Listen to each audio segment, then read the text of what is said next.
এই অধ্যায়ে যে যোগ মর্গের উপদেশ দেওয়া হয়েছে তাতে বলা হয় সনাতন যোগ অর্থাৎ জীবসত্তার উপযোগী শাশ্বত কর্তব্য কর্ম। এই যোগে দুরকম যজ্ঞ অনুষ্ঠান সাধিত হয়।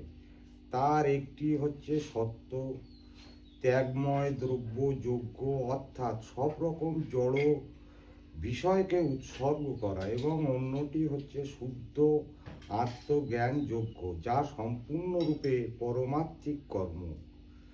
দ্রব্যময় যজ্ঞ যদি ভগবানের সেবায় উদ্দেশ্যে সাধিত না হয় তবে তা জড়জাগতিক কর্মে পর্যবসিত হয়।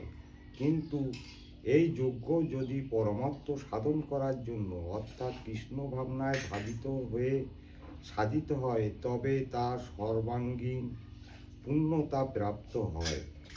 আধ্যাত্মিক কর্মের দুটি স্তর আছে, স্বরূপবোধ অর্থাৎ নিজেকে বুঝতে পারা, এবং ভগবত তত্ত্ব উপলব্ধি অর্থাৎ পরম পুরুষোত্তম ভগবানের প্রকৃত তত্ত্ব জানতে পারা। ভগবদ্গীতায় যতত্ব জ্ঞান লাভ করলে এই দুটি তত্ত্বকেই অনায়াসে উপলব্ধি করা যায়।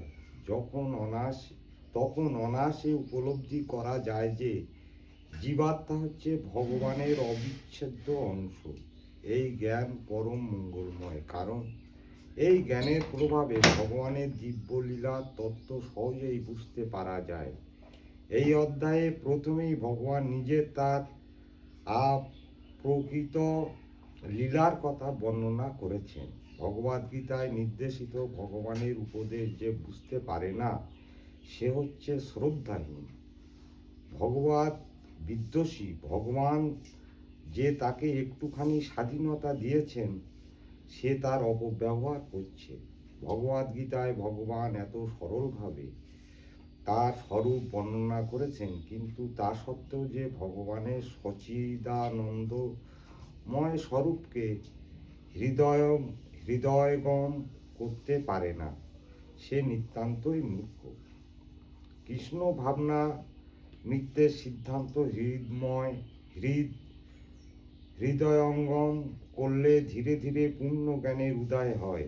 দেবযজ্ঞ, ব্রহ্মযজ্ঞ, ব্রহ্মচর্য যজ্ঞ, গারস্থ পালনরূপ যজ্ঞ, ইন্দ্রিয় নিগ্রহ যজ্ঞ, যজ্ঞাভাস যজ্ঞ, তপযজ্ঞ, দ্রব্যযজ্ঞ, স্বাধ্যায় যজ্ঞ অর্থাৎ বর্ণাশ্রম ধর্ম আচরণ করার মাধ্যমে অন্তরে কৃষ্ণ ভাবনায় মৃত্যের বিকাশ হয়।